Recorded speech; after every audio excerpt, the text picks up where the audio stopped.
Hello दोस्तों, आज हम कोलारा बफर की सफारी करेंगे और जानेंगे कि वाकई में जूनाबाई के शावक जीवित है या नहीं। कौन है ये जूनाबाई, कहाँ से आई, इसकी पूरी कहानी जानते हैं इसी सफारी में। दोपहर के सफारी में हम निकल पड़े थे। आज थी कि जूनाबाई और उसके शावक जो हम इस वीडियो में देख रहे हैं हमें फिर से नजर आएंगे, मगर अफसोस हमें वह कहीं नजर नहीं आए। कौन है ये जूनाबाई और कहां से आई, इसका नाम जूनाबाई कैसे पड़ा और उन शावकों के साथ क्या हुआ, आइए जानते हैं हम इस कहानी में। बार बार लड़ती और अपने बच्चों की सुरक्षा करते हुए लंबे समय तक चर्चा में रहती है और जंगल प्रेमियों की जुबां पर हमेशा उसका नाम रहता है। ऐसा ही कुछ ताड़ोबांधारी टाइगर रिजर्व के बफर जोन में विचरण करने वाली जूनाबाई टाइगरेस है। जी हाँ, ये कोलारा बफर क्षेत्र के साथ साथ मदनापुर बफर जोन में भी विचरण करती है। चिमूर तालुका के मदनापुर गांव से महज 4-5 किलोमीटर दूर जंगल में जूनाबाई नामक एक मंदिर है। यह प्राचीन मंदिर ग्रामीणों का पूजा स्थल हुआ करता था। प्राचीन कथा के अनुसार कहानी इस प्रकार है कि जूनाबाई, चिंदाबाई और सोनाबाई ये तीनों बहनें थी और यह बहनें जंगल में कहीं खो गई और वे कहीं नहीं मिली। उनके नाम पर वहां के लोगों ने जंगल में ही 3 मूर्तियां स्थापित की और उसके बाद जूनाबाई का मंदिर बनाया गया। कहते हैं उस मंदिर के पास एक कुआं भी है जिसे बाद में जाल से ढक दिया गया। बाद में 2012 और 13 में पूरा क्षेत्र टाइगर रिजर्व के बफर जोन में आ गया, इसलिए इस मंदिर में ग्रामीणों को आने जाने पर रोक लगा दी गई। सर्वप्रथम जूनाबाई बागिन को इस मंदिर के पास ही देखा गया और तभी से उसका नाम जूनाबाई रखा गया। जूनाबाई टाइगरेस का जन्म 2013 में हुआ और शायद यह कोलसा रेंज क्षेत्र से आई है। ताड़ोबा के मदनापुर बफर का यह प्रवेश द्वार 2017 और 18 में चालू किया गया था। तब से ही इस बागिन को पर्यटक देखते आ रहे हैं।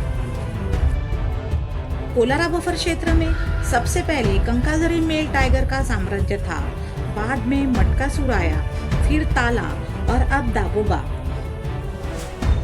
दागोबा नामक नर अपनी ताकत से घूम रहा था और उसने नर बाघ ताला के साथ भयंकर युद्ध किया था।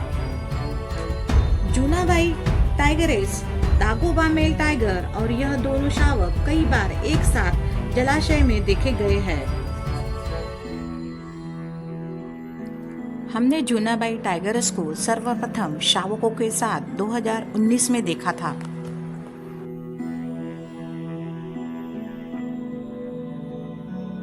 इस वीडियो में जो 2 शावक देख रहे हैं, इनका जन्म शायद मार्च 2023 में हुआ था और यह 3 शावक थे, मगर बाद में यह 2 ही दिखाई दिए।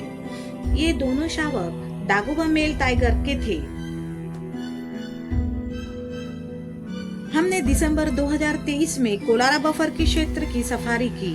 उस दौरान हमें पता चला कि 2 शावकों के बीच एक बच्चे को नर बाघ ने मार डाला और अब एक ही शावक जूनाबाई बागिन के साथ नजर आ रहा है। -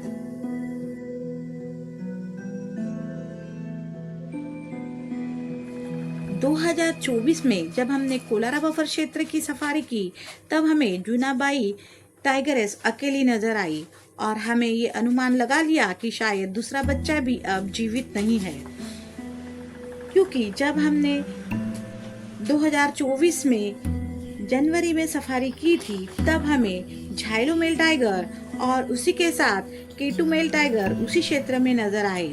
और कहते हैं ना, जिसके पास ताकत होती है जंगल पे उसी का राज होता है।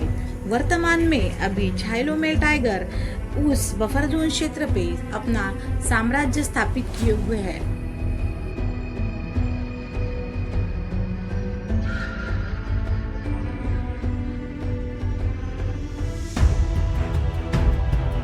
दोस्तों, कहते हैं ना, ये जंगल है, इसे कभी हल्के में नहीं लेना चाहिए। कब क्या हो जाए किसी का कुछ पता नहीं। इंसानों के जंगल में जैसे सत्ता के लिए एक दूसरे के साथ लड़कर किसी एक का राज चलता है, उसी तरह यह जानवरों में भी है। जो ताकतवर है उसी का साम्राज्य चलता है। यह थी हमारे बदनापुर तथा कोलारा बफर क्षेत्र की क्वीन जूनाबाई टाइगरेस, और यह जो वीडियो में देख रहे हैं 2 शावक, इनकी दास्तां। चलो मिलते हैं ऐसी एक नई कहानी के साथ नई जगह पर। धन्यवाद।